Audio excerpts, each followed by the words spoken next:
The present moment, which is all there ever is, for most people, not you, because you're all awakening beings, well, most of you, except one or two who came here reluctantly because your friend or relative said, you need to come.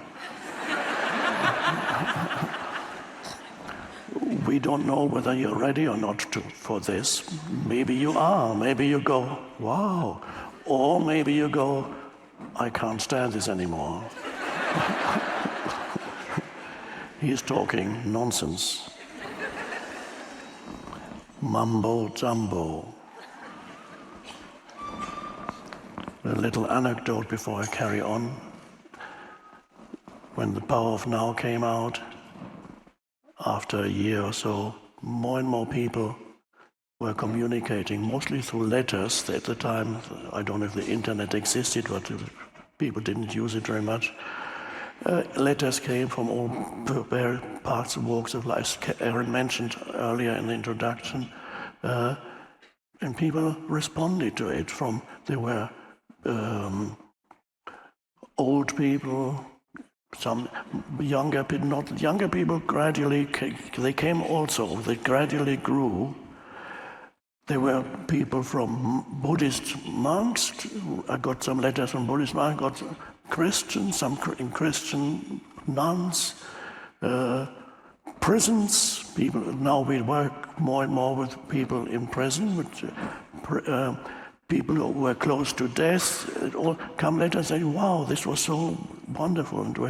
And finally, the book came to the attention of a certain famous news magazine, and they wrote a review of it. And the reviewer was not ready for it. And the reviewer summarized the book as mumbo jumbo.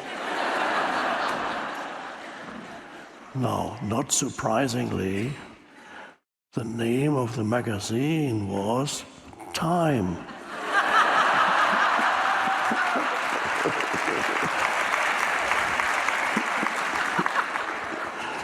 Now I understand why the reviewer did not get it. Because the power of now is about the timeless dimension of consciousness. How could a reviewer for Time possibly understand? Not surprisingly, soon after, the magazine went into a slow and then accelerating decline. And I haven't seen it at newsstands in a long time. It may still exist in the cloud or wherever, the mysterious digital world. So it's a little bit like Time is a little bit like a criminal who commits bad things, and you see the effect of what the criminal did. Suddenly this is gone, and then he's destroyed that. Oh, it's destroyed. What happened to it? Well, he was here. Mr. Time came. Where is he now? I don't know. The effect of it you see everywhere. But where is he? A criminal that you can never see or catch. The effect of time you see everywhere.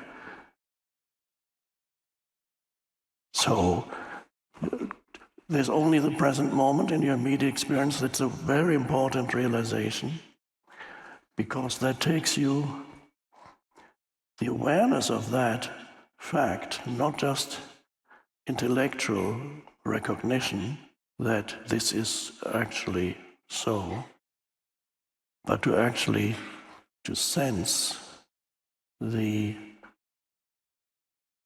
I don't dare I say it, to sense the power of the present moment. That is something that one cannot explain, We are very fortunate, I noticed when I came on earlier to do the sound check, we are very fortunate in this place because almost everywhere where I talk, there's always some background noise, air conditioning. But here, there is absolute stillness. And that's now, and I sometimes recommend to be aware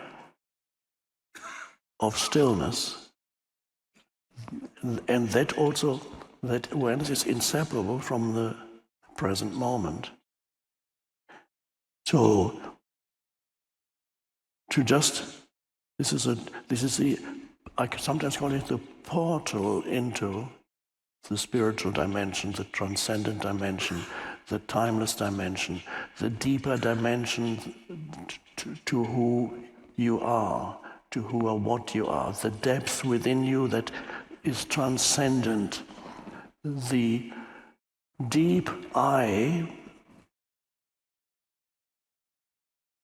that is underneath, so to speak, the surface I, personality, that everybody has one. It is the script that is built into your mental and emotional field, that you grow up, that you accumulate, the conditioning of your mental emotional field is a certain script that most humans are identified with, and they think that's who or what they truly are.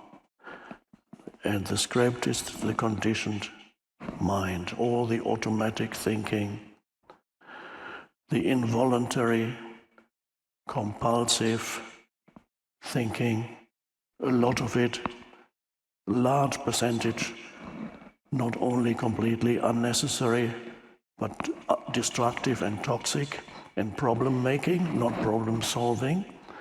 Potentially the mind can solve problems and create wonderful things, potentially a wonderful tool, unless something goes wrong.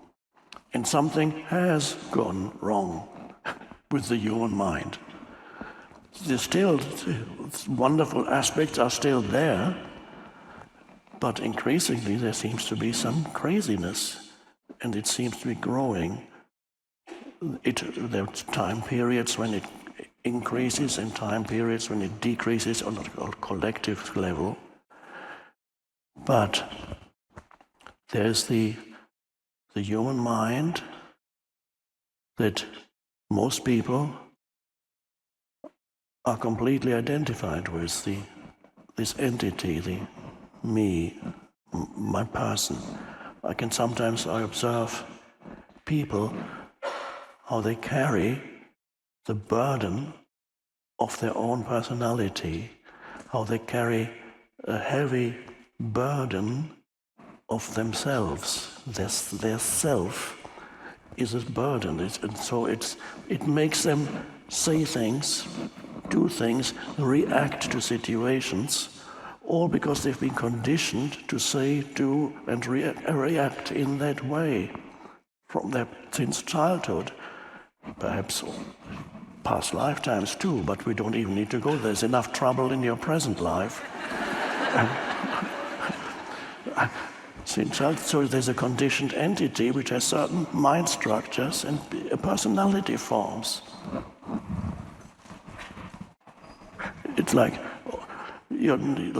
something is controlling you, but you think it's you.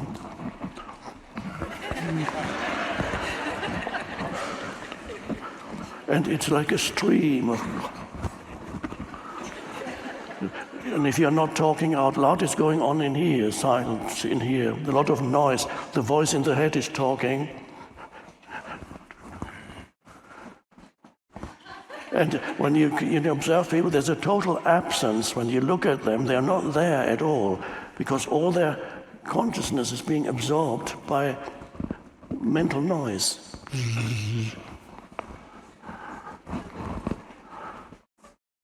There's an absence there, not a presence.